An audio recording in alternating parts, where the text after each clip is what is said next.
The committee will come to order. Without objection, the chair is authorized to declare recess of the committee at any time. Pursuant to notice, I now call up H.R. 2988, the Whistleblower Protection Improvement Act.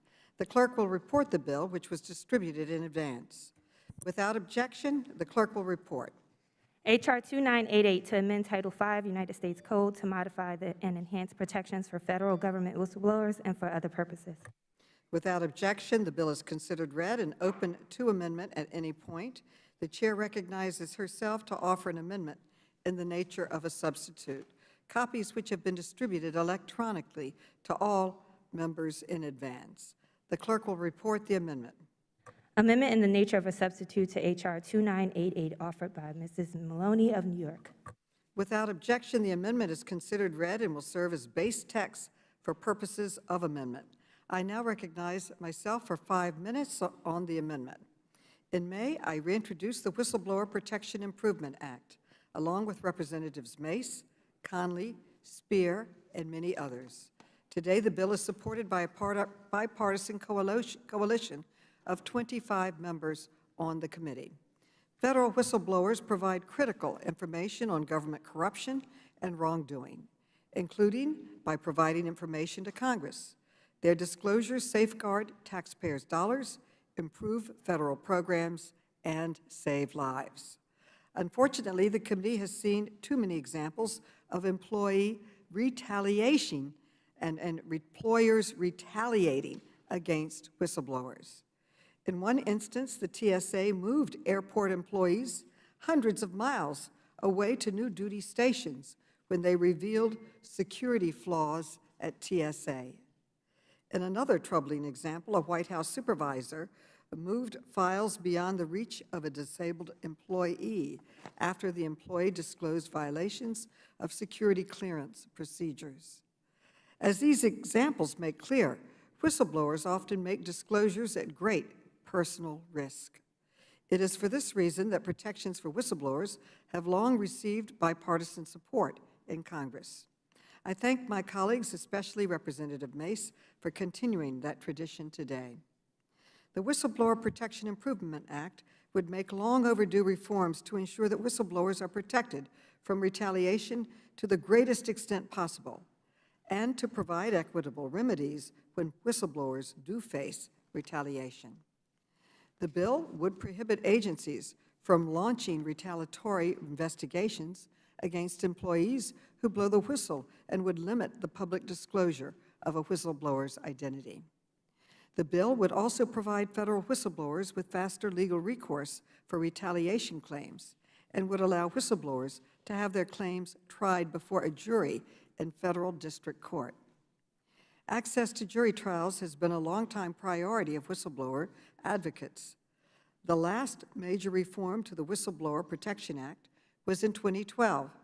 When that bill passed, then-ranking member Elijah Cummings said, and I quote, "I know this bill represents a compromise based on the political realities of today, but the fight is not over. I will continue to fight for protections that are not in this bill and hope that my colleagues on both sides of the aisle would join me in that fight. We need to amend the law to allow whistleblowers the ability to go to court and have their case heard by a jury," end quote. I am proud to continue this bipartisan effort to protect whistleblowers today. The bill we are considering today also clarifies that whistleblowers who prevail are entitled to recover attorney fees and to receive the necessary relief to make them whole. Finally, the bill would make clear that no federal employee, including the President or Vice President of the United States, may interfere with or retaliate against a whistleblower for sharing information with Congress. The Whistleblower Protection Improvement Act has received public support from a wide range of stakeholder organizations, including the Government Accountability Project, the Project on Government Oversight, the Taxpayer Protection Alliance, Whistleblowers of America, and the National Taxpayers Union. In a support letter we received yesterday, the National Taxpayer Union praised the bill, saying that it, quote, significantly increases and reinforces whistleblower protections and includes several best practice improvements to legal whistleblower protections, end quote. I urge my colleagues on both sides of the aisle to support this bill and to support the heroes who disclose wrongdoing in our government. Who else seeks recognition? The ranking member is recognized. Thank you, Madam Chair. And the committee takes protecting whistleblowers very seriously. It takes enormous courage to raise serious issues that could lead to retaliation or other negative outcomes. We want to continue protecting the integrity of the whistleblower process. That includes understanding where problems or loopholes currently exist and to draft targeted legislative fixes. As legislators, however, we need to be cautious not to over-legislate or introduce solutions in search of a problem. Doing so will likely lead to well-intentioned bills that could lead to unfortunate, unintended consequences. And I think the well-intended bill before us today, the Whistleblower Protection Act, has such unintended consequences. I fear this bill will enable a federal employee who is acting in bad faith to exploit whistleblower protections to stymie presidential policies with which they disagree. In fact, this bill would enable disgruntled executive branch employees to thwart efforts to implement effective executive branch policy reforms. The federal government needs serious reform. Such reform will likely disrupt the current work of current federal employees. But that's the nature of reform. You change the direction of agency programs and missions within their legal authority. This bill will create additional layers of workforce protection that can be cynically abused by bad actors that wish to stymie, slow roll, or outright prevent the effective implementation of presidential policies, policies that the American voters want to see implemented. Under this legislative proposal, executive branch employees who vocally contradict the president could gain protection against firing by simply posturing themselves as whistleblowers with drastically reduced recourse for agency leadership or the president. In other words, out of a mere difference in opinion about the purpose or virtue of their work, a single executive branch employee would be able to undermine presidential policies while cloaking himself with whistleblower protections. This bill, if passed, would further erode the president's ability to truly lead and manage the executive branch. I urge my colleagues to oppose the bill, and I yield back. Else seeks recognition on the Democratic side, if anyone? Seeing no one, I now recognize the gentlelady from South Carolina, Ms. Nancy Mace. She is the lead Republican on this bill. Thank you, Madam Chair. This piece of legislation is common sense reform, at least to me. My constituents sent me to Washington to protect their tax dollars and to make sure their government is working for them and not against them. The Whistleblower Protection Improvement Act gives support to those in government who speak up when they see wrongdoing. And in the first 6 months of being in Congress, I've seen a lot of people behind the scenes trying to speak up. So why would we not want to do that?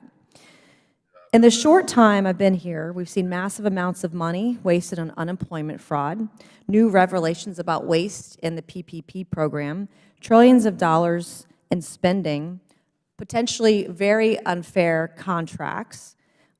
We've heard from folks inside, whistleblowers, regarding the border and immigration issues and how we're handling it. And most of this would remain in the dark if it were not for people, for whistleblowers willing to speak up and speak out. And these decisions to speak up don't come without a cost.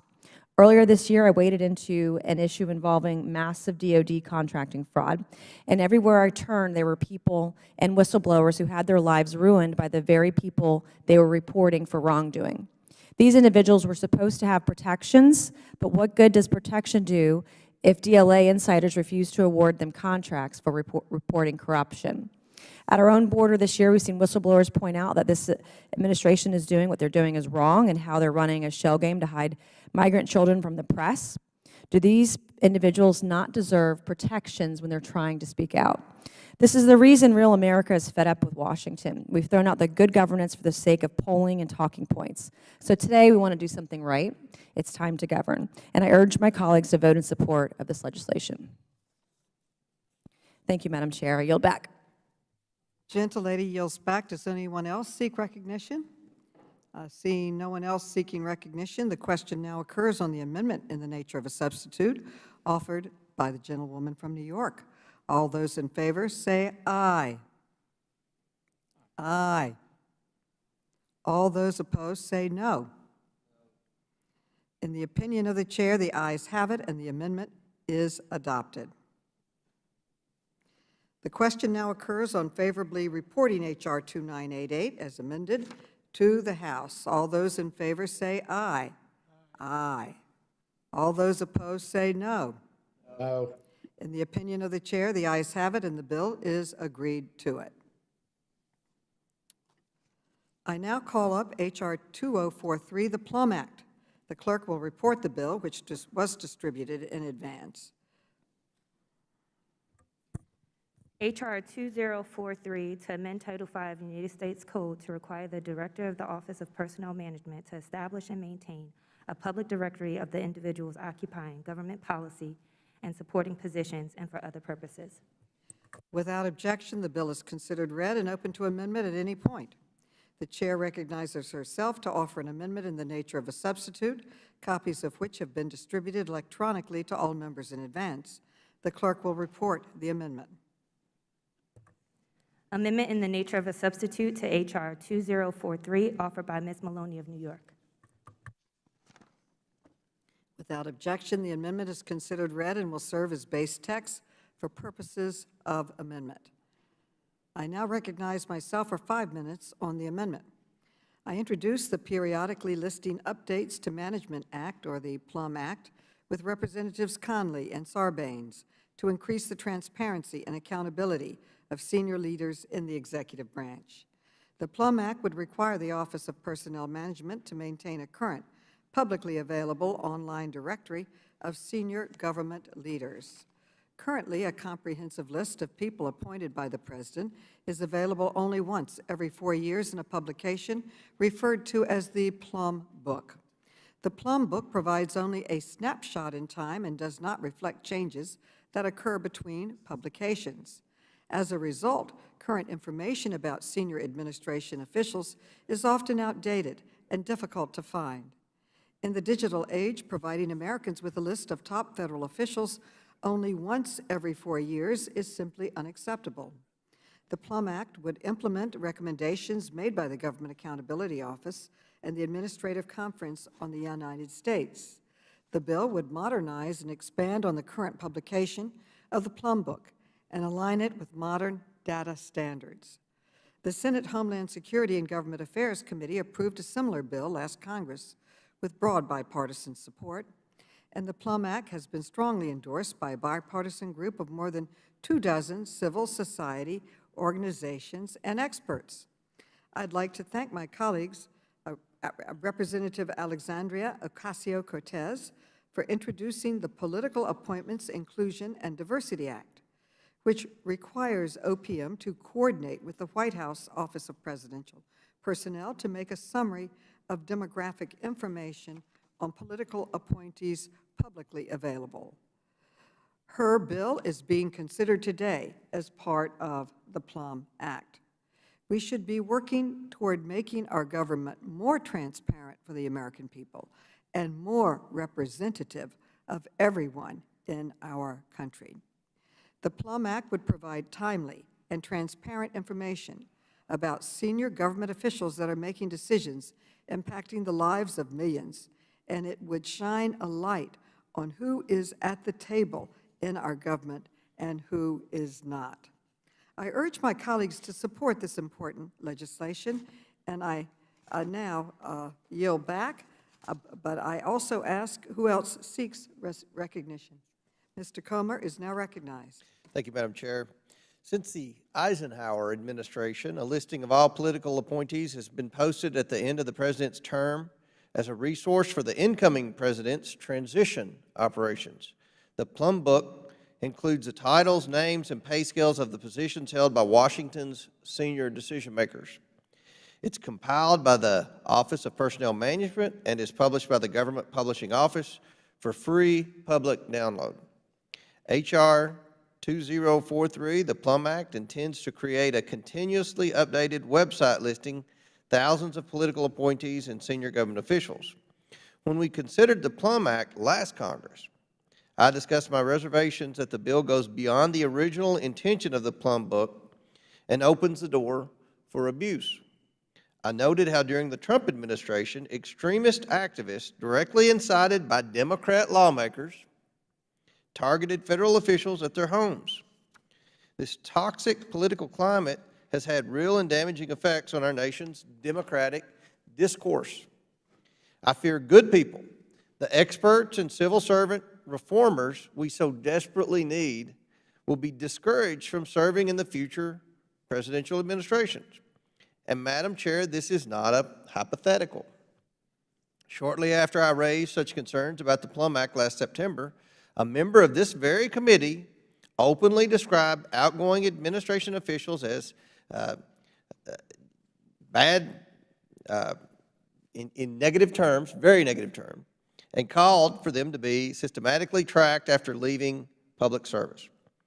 At the same time, we saw progressive groups build a crowdsourced database with the stated purpose of tracking outgoing Trump administration officials described as enemies to blacklist them from future private and public sector employment opportunities. Ironically, the self-described Trump Accountability Project is no longer publicly accessible. Accountability for thee, but not for me, I suppose. Madam Chairwoman, I know we both agree that public accountability is a central requirement of our constitutional government, and it requires diligent congressional oversight and legislative work. Together, we have advanced some outstanding bipartisan transparency bills this Congress. However, given the reality of the sadly polarized political climate, I continue to have reservations about the Plum Act. I fear it will ultimately dissuade highly talented individuals from wanting to join the government. And I should note that political appointees are already accountable to the duly elected president, which they serve, and in turn, the president is accountable to the American people every 4 years, and Congress each and every day of his or her term. Congress and our committee in particular provides a daily accountability which the Plum Act in part seeks to transfer to activist groups. I will continue to work with you on public accountability and would appreciate holding a legislative hearing before advancing reforms such as this. I encourage a no vote, and I yield back. The gentleman yields back. Who else would like to request recognition? The question now occurs on the amendment in the nature of a substitute offered by the gentlewoman from New York. All those in favor say aye. Aye. All those opposed say no. No. In the opinion of the chair, the ayes have it, and the amendment is adopted. The question now occurs on favorably reporting H.R. 2043 as amended to the House. All those in favor say aye. Aye. All those opposed say no. No. In the opinion of the chair, the ayes have it, and the bill is agreed to. I now call up H.R. 3787, the District of Columbia Local Juror Nondiscrimination Act. The clerk will report the bill, which was distributed in advance. H.R. 3787 to amend Title 11, District of Columbia Official Code to prohibit the exclusion of individuals from service on a District of Columbia jury on account of sexual orientation or gender identity. Without objection, the bill is considered read and open to amendment at any point. The chair recognizes herself to offer an amendment in the nature of substitute, copies of which have been distributed electronically to all members in advance. The clerk will report the amendment. Amendment in the nature of a substitute to H.R. 3787 offered by Ms. Maloney of New York. Without objection, the amendment is considered read and will serve as a base text for purposes of amendment. I now recognize the sponsor of this bill, Mrs. Norton, for 5 minutes. Thank you, Chairman Maloney, for holding a markup on this important equal protection bill for the District of Columbia. This bill would clarify that D.C. residents may not be excluded or disqualified from jury service in the local D.C. trial court, the D.C. Superior Court, based on sexual orientation or gender identity. Specifically, the bill would clarify that the term sex, which is a protected class under the non-discrimination law that applies to jurors, in the D.C. Superior Court includes sexual orientation and gender identity. D.C. has one of the strongest anti-discrimination laws in the country, including protecting individuals based on sexual orientation and gender identity. However, under the D.C. Home Rule Act, D.C. does not have the authority to amend the non-discrimination law that applies to D.C. jurors, that is, until it acquires statehood.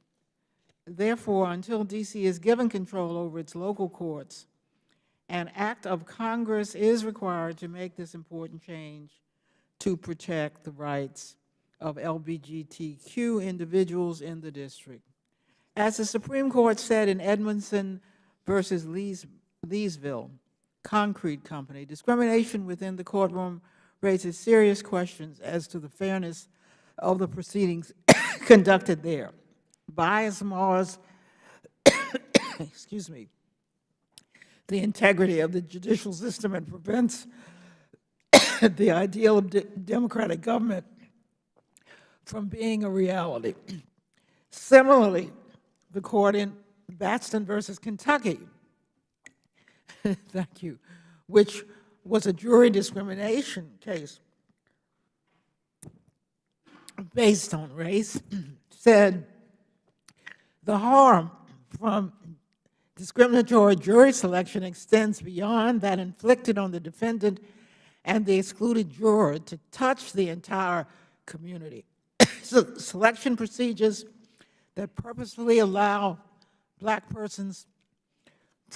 exclude black persons from jury undermine public confidence in the fairness of equal justice. I'm pleased that the House passed Equality Act would prohibit discrimination against federal jurors based on sexual orientation and gender identity. My bill mirrors the juror non-discrimination provisions in the Equality Act. I urge my colleagues to support this important bill, and I thank you, Chairwoman Maloney, for marking it up today. Yields back. Who else seeks recognition? Mr. Comer is now recognized. Thank you, Madam Chair. This bill amends the definition of sex in Title 11 of the District of Columbia Official Code to include sexual orientation and gender identity, and prohibits exclusion of jurors based on this expanded definition of sex. Every piece of legislation that comes before Congress should be rooted in facts and have an explicit need and clear purpose. Exclusion from D.C. juries based on sex is discrimination and already prohibited under the D.C. Code. However, I do not think this committee can identify a single instance of discrimination in D.C. jury selection based on sexual orientation or gender identity that warrants the legislation before this committee. Without evidence of actual discrimination to consider, this legislation represents pure theater and virtue signaling. This bill is not necessary, and I urge my colleagues to oppose it. I yield back. Gentleman yields back. I now recognize myself for 5 minutes. Discrimination based on sexual orientation and gender identity is a terrible problem faced across the United States. Far too many Americans are treated as second-class citizens simply because who they are and who they love. This discrimination is not morally wrong. It is an affront to the basic American principle of equality under the law. The bill before us would clarify that it is illegal to exclude an individual from a D.C. jury pool on the basis of sexual orientation or gender identity. It is unacceptable for any person to be excluded from one of the most basic functions of democracy, serving on a jury, simply because who they are. The Supreme Court has stated that, and I quote, "The American concept of the jury trial contemplates a jury drawn from a fair cross-section of the community," end quote. A fair cross-section of the community. This clearly includes people of different sexual orientations and gender identity. While the District of Columbia already prohibits discrimination due to sexual orientation or gender identity more broadly, the Home Rule prevents D.C. from independently changing Title 11 of the D.C. Code, which establishes protected classes of jurors. If Congress would simply admit D.C. as a state and give the more than 700,000 residents of D.C. full representation, this bill would not be necessary. I encourage all my colleagues to support this bill, and I yield back. Who else seeks recognition? The question now occurs on the amendment in the nature of a substitute offered by the gentle lady from New York. All those in favor say aye. Aye. All those opposed say no. No. In the opinion of the chair, the ayes have it, and the amendment is adopted. The question now occurs on favorably reporting H.R. 3787 as amended to the House. All those in favor say aye. Aye. Aye. All those opposed say no. No. In the opinion of the chair, the ayes have it, and the bill is agreed to.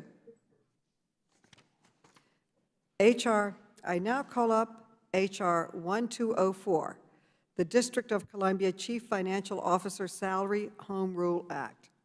The clerk will report the bill, which was distributed in advance. H.R. 1204 to amend the District of Columbia Home Rule Act to permit the District of Columbia to establish the rate of pay of the Chief Financial Officer of the District of Columbia. Without objection, the bill is considered read, and upon amendment at any point, the chair recognizes herself to offer an amendment in the nature of a substitute, copies of which have been distributed electronically to all members in advance.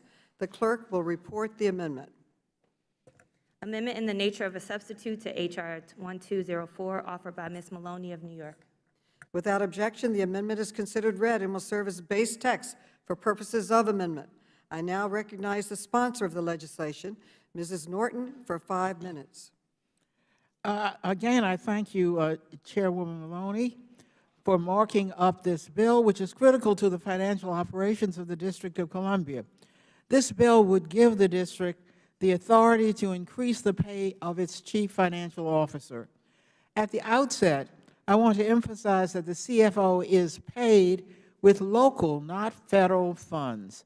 Under the D.C. Home Rule Act, D.C. may pay the CFO an amount equal to the pay of the Vice President of the United States, but the D.C. Council has no authority to increase the CFO's pay above that amount.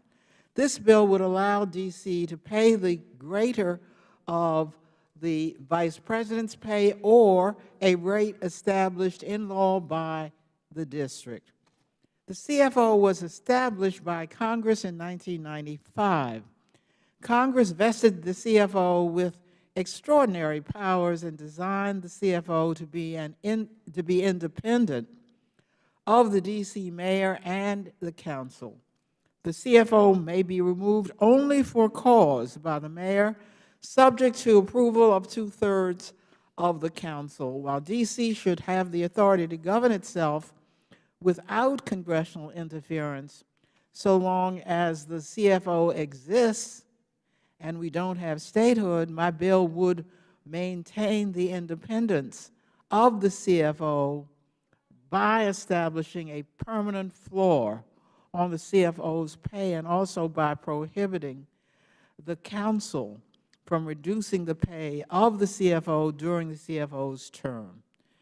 The D.C. CFO is unique in the United States. D.C. cannot obligate or expend funds without CFO certification. Available funds exist. CFO manages a $17 billion budget that consists of state, county, and city functions. And the CFO has more than 1,700 employees. D.C. requested that I introduce this bill to enable it to pay the CFO an amount necessary to retain and recruit the best CFOs. D.C. is currently searching for a permanent CFO. Although the CFO is the most powerful non-elected official in the district, more than 20 D.C. employees make more than the CFO. D.C. must compete with both the private and public sectors for high-quality CFOs, and there are many public and private CFOs who make more than the DC CFO. Again, this bill is critical to the financial operations of the district, and I urge my colleagues to support it. Bill's back. Who else seeks recognition? Mr. Comer is now recognized. Thank you, Madam Chair. The Chief Financial Officer, or CFO, plays an essential role in managing the District of Columbia's financial challenges and should be properly compensated for such efforts. The CFO is responsible for the district's financial operations, including more than 1,700 staff members and the district's multi-billion-dollar budget. This bill revises the rate of pay of the CFO of the District of Columbia to attract the best candidates to seek the position. If the district believes that it needs to adjust the rate of pay for this position in order to recruit a more qualified senior financial management official, then Congress should support these efforts. I believe compensation for local executives is a matter best handled at a local level, especially when we in Congress need the district to effectively manage its municipal affairs to support a vibrant and secure national capital city on behalf of the American people. So I encourage my colleagues to vote yes on this bill, and I yield back. The gentleman yields back. I now recognize myself for 5 minutes. The District of Columbia is a diverse and vibrant city of more than 700,000 Americans. The district's government fills the role of city, county, and state all in one. As a result, its finances are especially complex. The district's chief financial officer, or CFO, is independent of the mayor and the council, but may be removed by the mayor with a 2/3 vote of the council. Recently, the DC CFO left the position. Unfortunately, DC is unable to attract the best and most qualified candidates to fill the role due to its inability to properly pay the CFO. Current law prevents the council from increasing the CFO's pay to an appropriate level, which is capped at the same rate as the vice president's salary. CFOs of other major jurisdictions in this country make significantly more than that on a real basis. H.R. 1204 would lift the existing cap and instead create a salary floor for the CFO, allowing the CFO to retain its independence and increase the council's ability to attract the best candidates for the position. DC requires an expert CFO who can help it continue to thrive financially. And I would urge my colleagues to remember that the CFO's salary is paid completely with local funds raised from DC residents, so this costs the federal government absolutely nothing. I urge my colleagues to support this bill, and I yield back the balance of my time. Who else seeks recognition?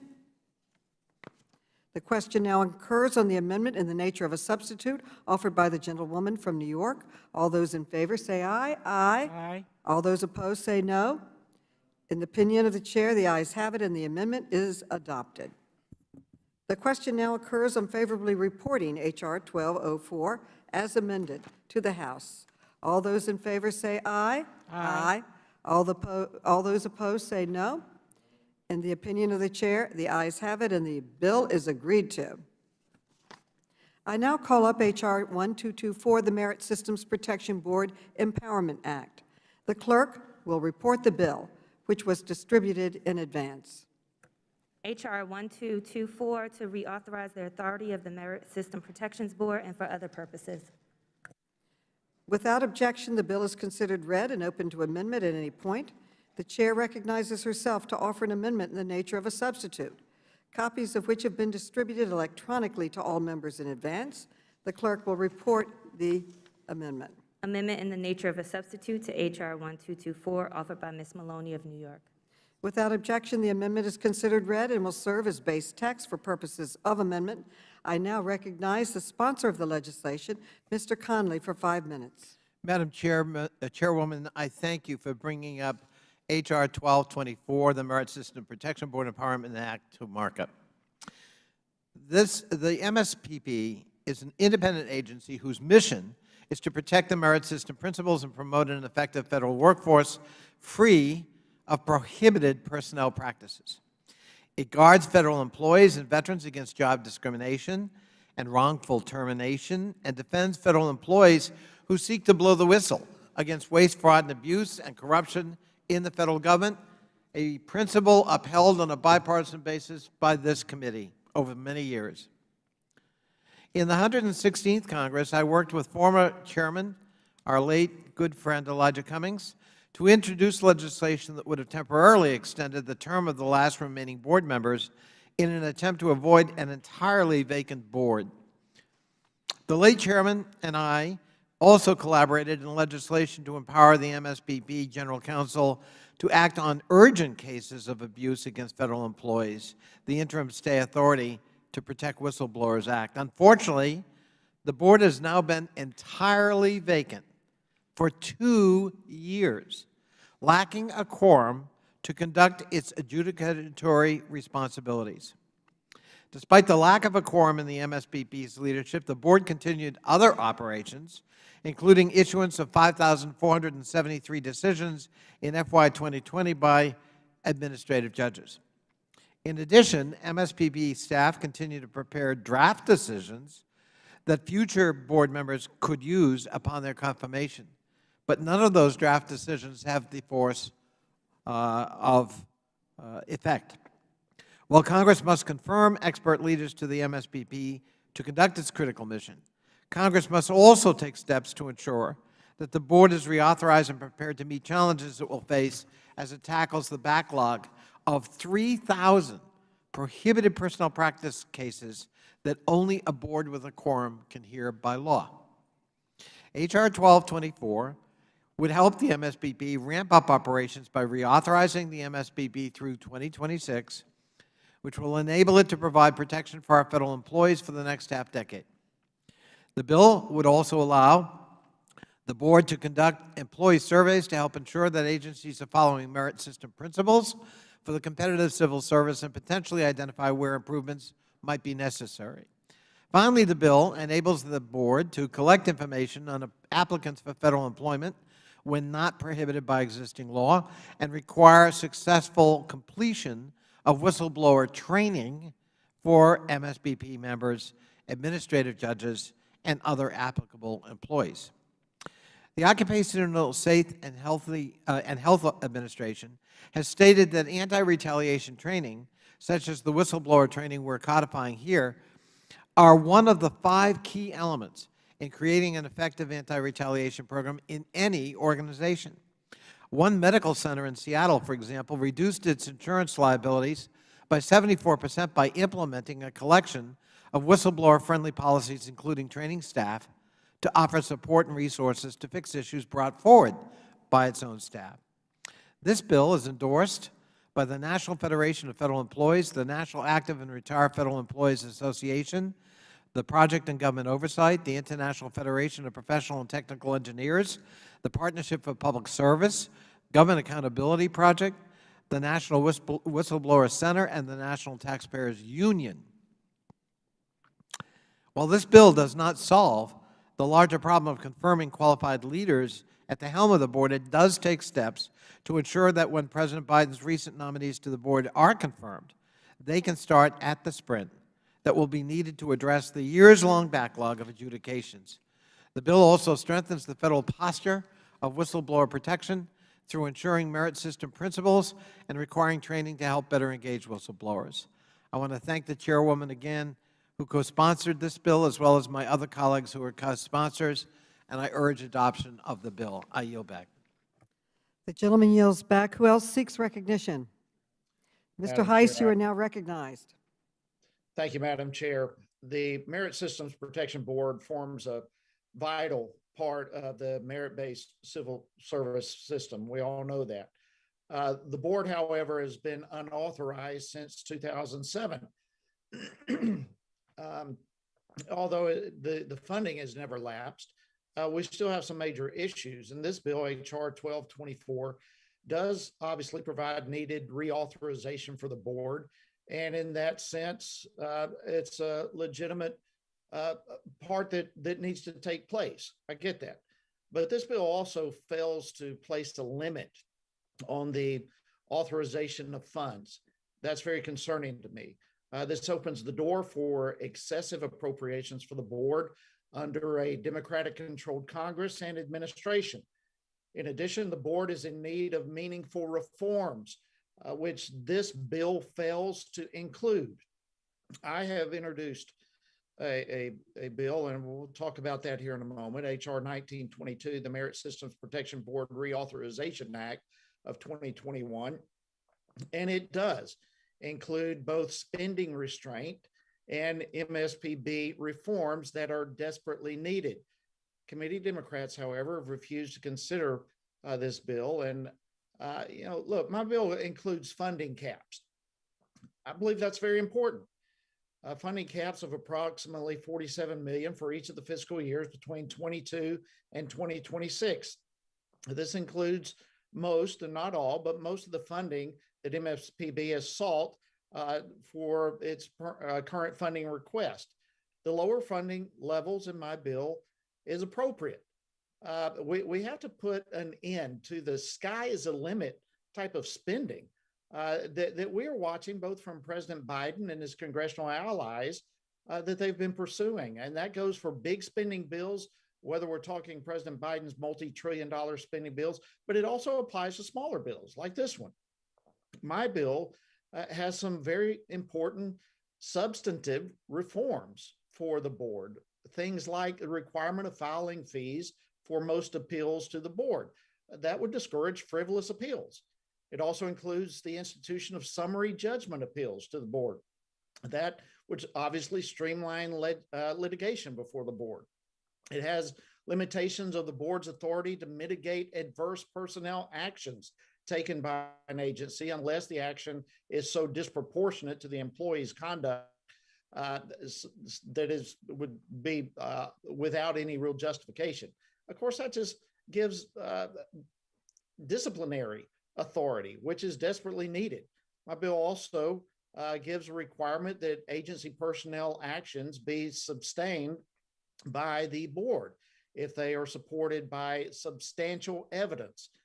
Of course, that's a very important aspect that also deals with necessary disciplinary actions. My bill also provides the elimination of the ability of career senior executive service employees to appeal emergency furloughs to the board, which increases the agency's ability to respond to emergencies. And finally, my bill provides authorization for board members to be reappointed at the expiration of their initial terms. And, we don't need to go through this whole thing of being left without a quorum, as has been the case in recent years, as ranking member or as the chairman mentioned just a few moments ago. I think it's important that we have spending restraints and that we have substantive reform that my bill would include. Look, we've saw in 2017, the board received over 5,400 appeals in regional and field offices, and so many were frivolous. So many were frivolous that over 57% were dismissed without the board needing to look at the merits of the case whatsoever. My bill's filing fee requirement would help clear out the clutter so that those frivolous cases would not be nearly as prevalent. And it would allow the MSPB to focus on the cases that are actually needed to be heard. My bill's summary judgment reform will make those genuine cases get resolved faster. And, this bill, H.R. 1224, provides no limit to the bill's funding, inviting wasteful spending. It provides no reforms that strengthens the agency's ability to efficiently and effectively hold employees accountable for their poor performance. Instead, H.R. 1224 introduces even greater inefficiency into agency proceedings, requiring employees to receive hearings in addition to opportunities to litigate their cases on the basis of case briefs. Beyond that, H.R. 1224 only requires increased whistleblower law training for board adjudicators and increased assistance by OPM and other agencies as the board conducts surveys of federal employees or seeks information about applicants. Look, I know we've got to reauthorize, but we need reforms as well. I do not like this bill as it currently stands, and for that reason, in its current form, I would oppose it and encourage others to do the same. With that, Madam Chair, I'll yield back. The gentleman yields back. I now recognize myself. The Merit Systems Protection Board Empowerment Act achieves a goal that many of us can agree on, reauthorizing the Merit System Protection Board, or MSPB, through 2026. MSPB is a three-member board that is responsible for adjudicating claims of prohibited personnel practices and ensuring that the merit system principles are upheld throughout the federal government. Its authorization expired in 2007, nearly 14 years ago. The fact that Congress has let this agency operate without an appropriate authorization for 14 years is unacceptable. What's worse, MSPB has not been able to function at all for the last 4 years because it hasn't had a quorum, and the board has been completely vacant for 2 years. This dysfunction has a real impact on federal workers. As of April 30th of this year, the MSPB had a backlog of 3,241 cases. That means 3,241 current and former employees are in limbo, waiting for decisions on allegations such as harassment or retaliation. A fully functioning MSPB is necessary to protect employees, including those who bravely come forward with allegations of waste, fraud, and abuse. President Biden has nominated 2 board members for Senate confirmation, which will be a great relief for the agency. But getting through the backlog will be a tremendous challenge, and it will require sufficient resources to process thousands of pending petitions. Reauthorizing the MSPB is an important first step toward making sure Congress appropriate funding. This bill would also allow the MSPB to survey current and prospective federal employees and incorporate the results into the agency's studies and guidance. This will empower the MSPB to monitor the way agencies apply merit system principles and proactively address any improper practices. The bill also provides for training for MSPB officials and administrative judges on interacting with whistleblowers. The reauthorization of the MSPB and the reforms of this legislation will strengthen the agency as it prepares to resume its work with a quorum.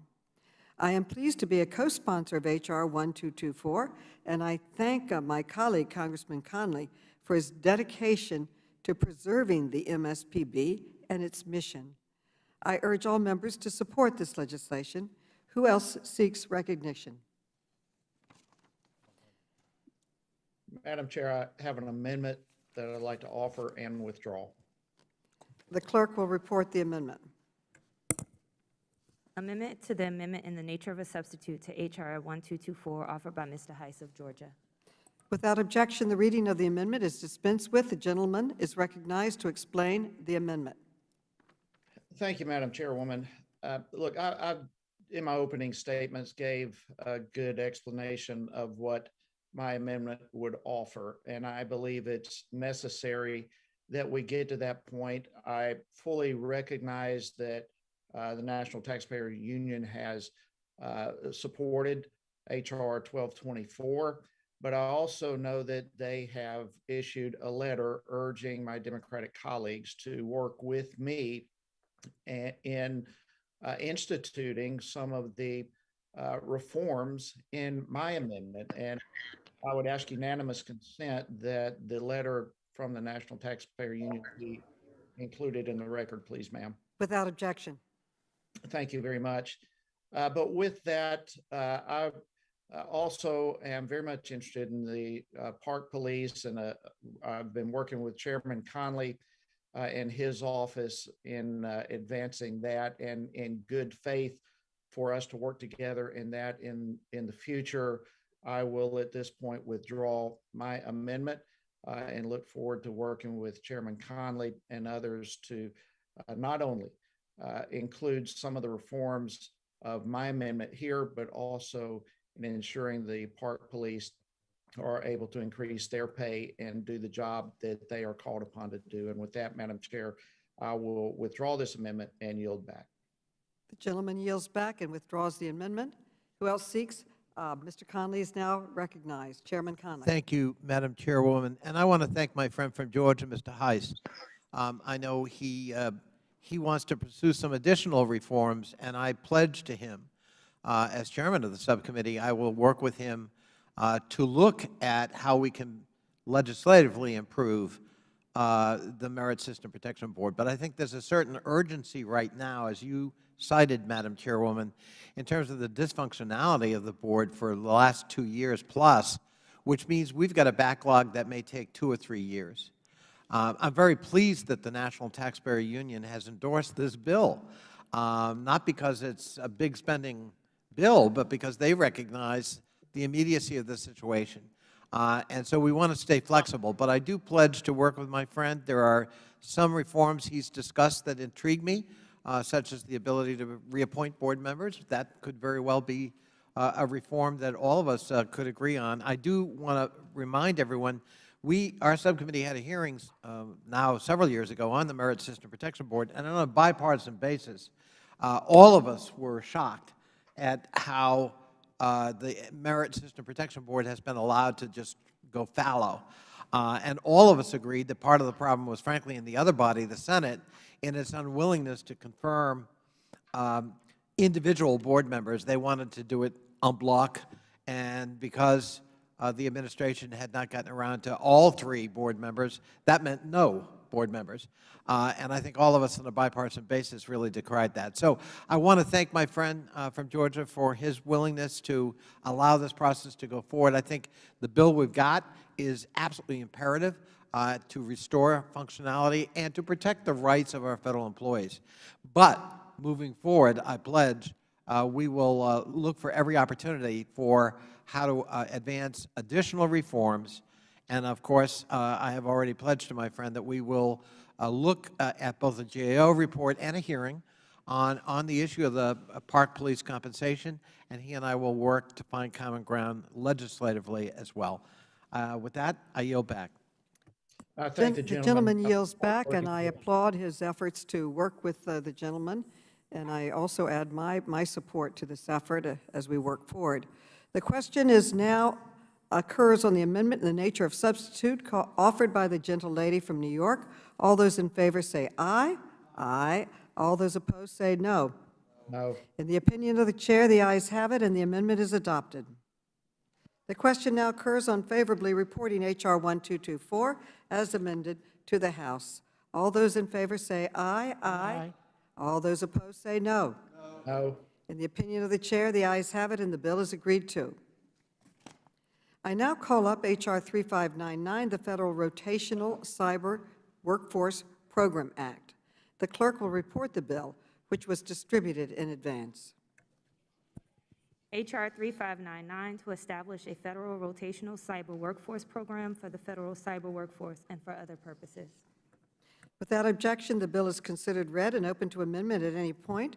The chair recognizes herself to offer an amendment in the nature of a substitute, copies of which have been distributed electronically to all members in advance. The clerks will report the amendment. Amendment in the nature of a substitute to H.R. 3599, offered by Ms. Maloney of New York. Without objection, the amendment is considered read and will serve as a base text for purposes of amendment. I now recognize the sponsor of the legislation, Mr. Rotational, for 5 minutes. Thank you, Madam Chair, and thank you for your leadership in bringing up Bill 3599 for a markup and a vote. Thank you for your excellent substitute amendment. And I want to thank Representative Mace for making this truly a bipartisan effort. The issue is very simple. Our country is facing cyber attacks of all types. We have faced them with the SolarWinds attack at federal agencies. We have faced them with critical utilities and critical private infrastructure that are subject to ransom, that are subject to cybersecurity threats. And we have even faced them with our most sensitive defense security apparatus. It is critical that we have a cyber strategy in this country. This bill is one part of that strategy. It would create a rotational program among the federal agencies so that those trained in cybersecurity can rotate through the federal agencies and develop expertise. It would allow us also to draw from the private sector and have a better collaboration between the private sector and the federal government at the highest order so that we can protect our federal agencies, so we can protect our national security, and ultimately so we can assist in protecting private industry from the cyber attacks that they face. This is a 21st century national security issue, and I'm really proud of the bipartisan way that Representative Mace and I have been able to put this forward thanks to your leadership, Chairwoman Maloney. I'm also pleased that this has been bipartisan, passed the Senate, and is going to be part of the Senate Competition Act. So I'm optimistic it should pass the Senate. Hopefully it passes the House, and this can be yet another example of this Congress working in a bipartisan way to address this country's critical issues. With that, Madam Chair, I yield back my time. The gentleman yields back. Who else seeks recognition? Mr. Comer is now recognized. Thank you, Madam Chair. We all agree the federal government has major work to do on the cybersecurity front. The many challenges we face include adequately securing IT infrastructure from cyber intrusions, supply chain hacks, and ransomware. Part of this vexing puzzle is maintaining a prepared and capable federal cyber workforce to defend our nation's government from a relentless onslaught of cyber attacks. And there's been and continues to be efforts to improve our federal workforce's cyber capabilities. Toward that end, the idea behind H.R. 3599, Federal Rotational Cyber Workforce Act, is sound. The bill would promote cyber rotational details throughout federal agencies so that our valuable cyber experts continue to improve their knowledge and sharpen their skills. However, there's a glaring problem with this bill. Cyber rotations are already happening in the federal government. Multiple programs already exist to ensure federal employees with IT and cyber expertise have options to cross-pollinate and deepen their experience. In fact, today's bill mimics one of these programs, which President Trump implemented by executive action. Executive Order 13870, entitled America's Cybersecurity Workforce, encouraged federal employees to be detailed to other agencies through a cybersecurity rotational assignment program. Today's bill establishes another federal rotational cyber workforce program, duplicating existing rotations programs. In fact, the current administration recognized this in the technical assistance received by the committee because it commented that this bill would be duplicative. The administration's technical feedback also noted how agencies already hold the necessary statutory and regulatory authority to create and manage cyber rotational assignments throughout the federal government. Simply, this bill is duplicative and unnecessary. While I support the intent behind this bill, I will oppose it at this time, but I will not call for a recorded vote. Madam Chair, I yield back. Gentleman yields back. Who else seeks recognition?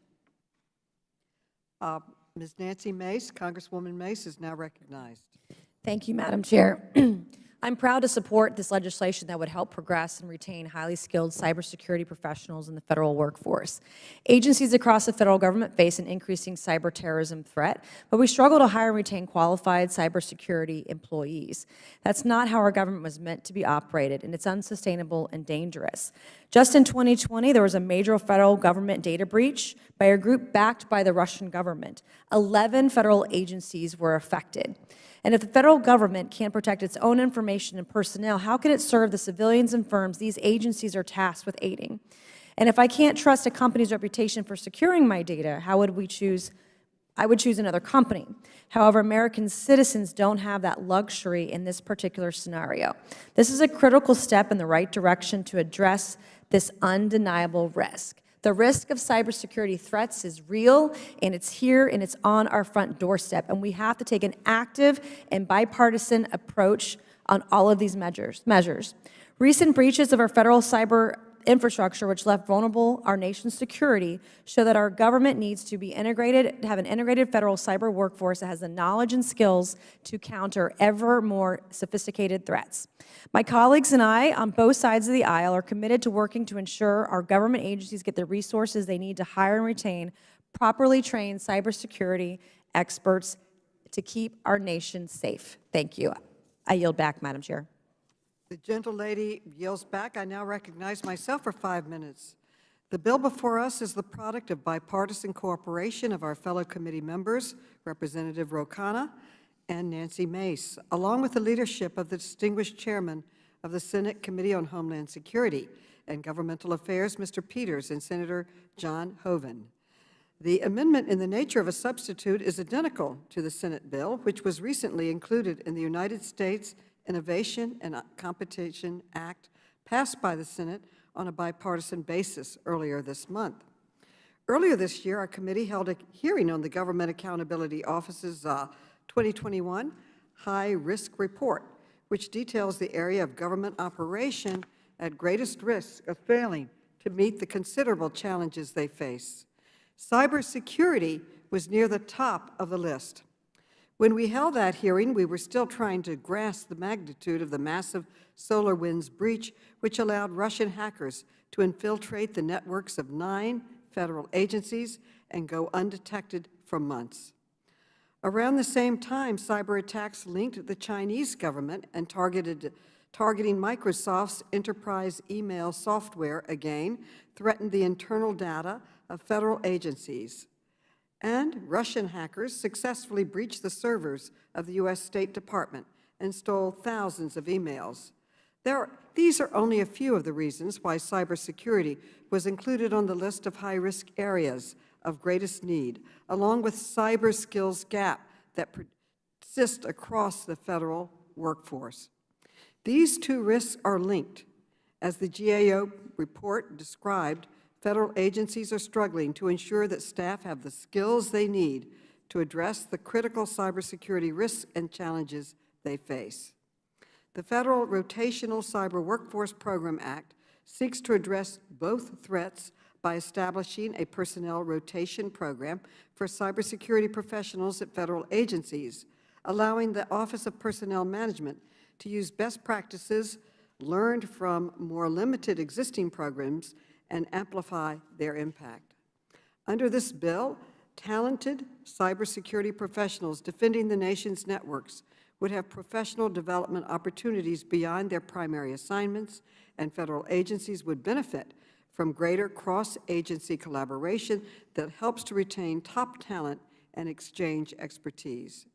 The security of federal IT systems and data is essential to national security, to preserving public trust in government institutions, and to ensuring agencies are able to meet their missions in serving the American people. I am proud to support this important bipartisan bill, and I urge my colleagues to do the same. Who else seeks recognition? The question now occurs on the amendment in the nature of a substitute. All those in favor say aye. Aye. All those opposed say no. In the opinion of the chair, the ayes have it. The amendment is adopted. The question now occurs on favorably reporting H.R. 3599 as amended to the House. All those in favor say aye. All those opposed say no. In the opinion of the chair, the ayes have it, and the bill is agreed to. Now we have one final piece of business that I will dispense with very quickly. Pursuant to notice, I call up the following postal naming bills, which were distributed in advance: H.R. 735, 1298, 2324, 2472, and 2473. Without objection, the bills are considered read, and I request unanimous consent for their immediate consideration en bloc. Without objection, the bills are passed. With that, there is no further business of the committee, so I want to thank you all for your participation today. Staff is authorized to make technical and conforming changes to the bill. The committee stands adjourned.